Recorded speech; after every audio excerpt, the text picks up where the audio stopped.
What's going on, guys? Welcome back to the channel. Thank you for checking back in. Today, I want to talk about growing through acquisition. And the first question is, have you ever thought about growing your business through acquisition? So, one of the most common strategies that we do for our businesses, and we talk a lot about buying businesses, but really it comes down to being a deal maker. And it's not always about trying to buy a new business and always expand, like it depends on your strategy. But for us and what we do in our business, our focus is always to grow through acquisition. Now, of course, we're going to buy businesses that might be different from our current business, but at the end of the day, we want to go out and grow our current businesses through leveraging other people's assets and resources, getting access to those, bring them into our enterprise to expand. And as we'll talk about later, we do this because the whole goal when it comes to deal making is expanding equity value. And so everything that you do in a business every single day is about increasing your equity value. It's not just about increasing your sales and having this freedom, and that's part of business, no doubt. But our perspective on business is that we want to maximize equity value.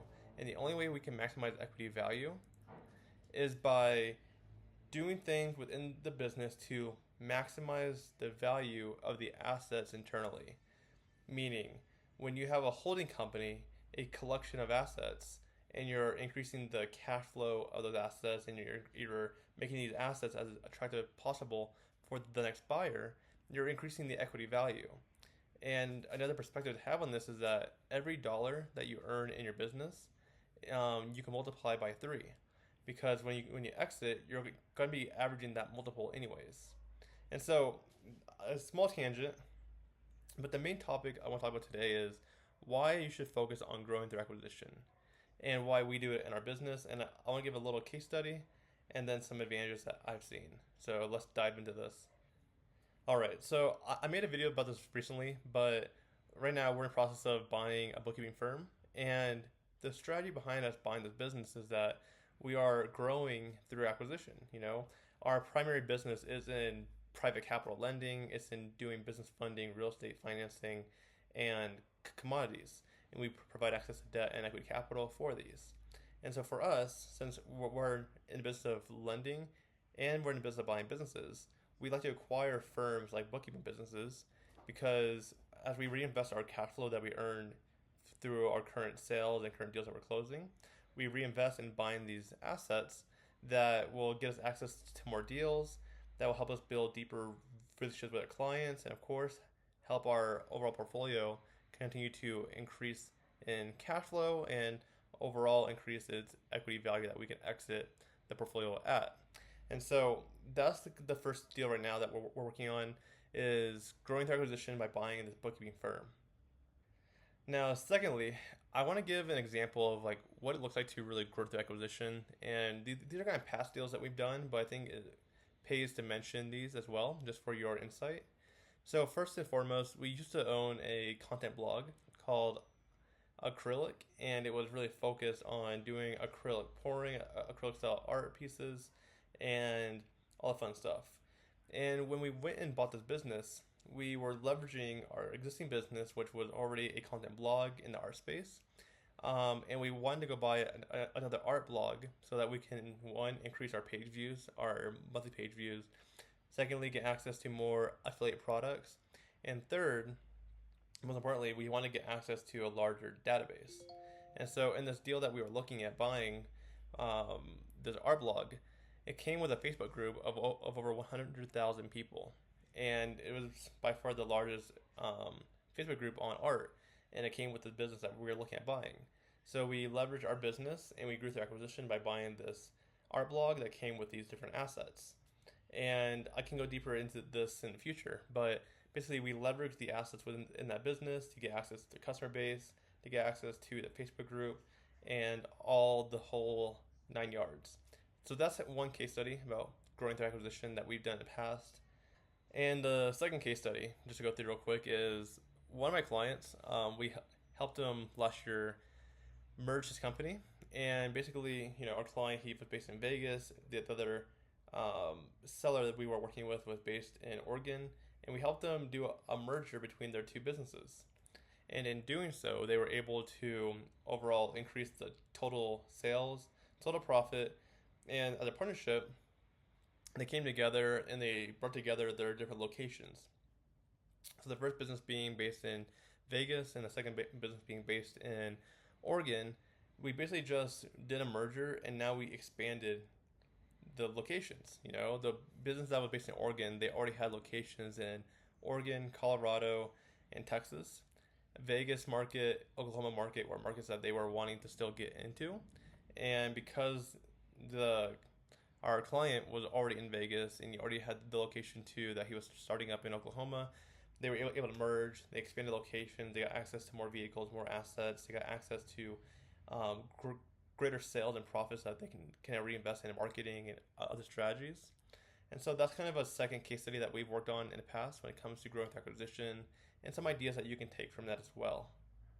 Now that we kind of talked about the case studies and kind of the current deals that we're working on when it comes to growing through acquisition, I want to talk about like the main advantage about why we do it and why I believe every deal maker should at least incorporate this into the deals that they acquire.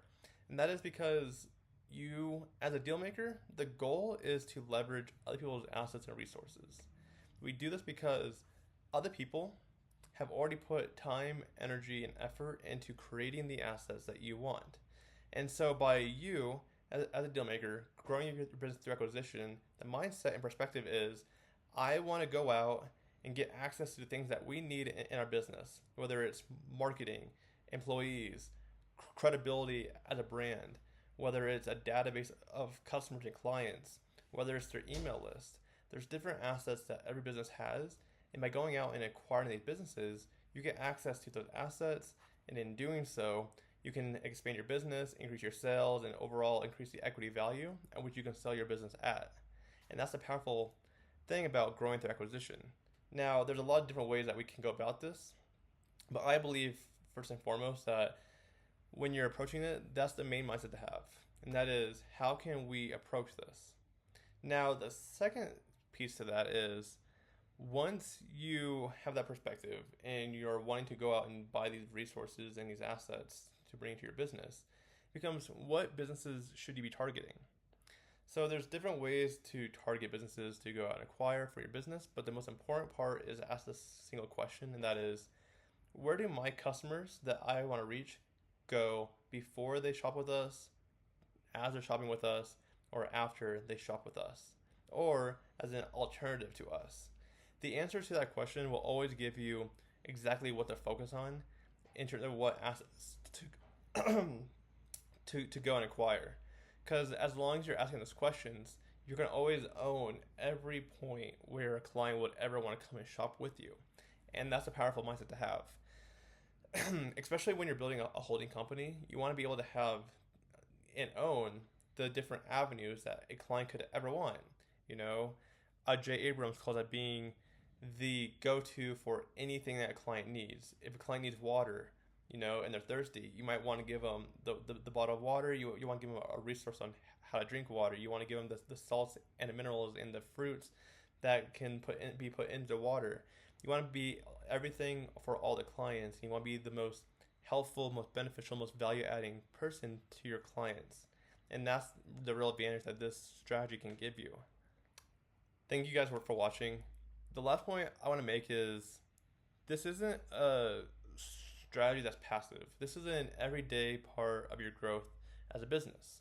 A lot of people think that, I'm going to grow through acquisition someday. But someday never comes, and this strategy is too important to be pushing off. This is an active strategy that you're constantly looking for deals to go out and acquire.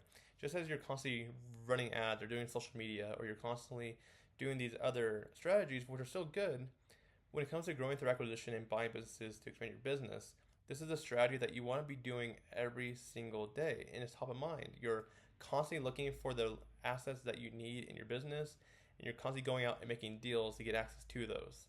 The more you can leverage deal making in your everyday life to go and acquire assets that you need, the better your business is going to grow. And I hope this was of great value to you guys. Please leave a like if you like this video. This is probably my favorite strategy, and we're going to keep talking about it. But in the meantime, guys, leave a comment if you have any questions, and I'll talk to you guys soon.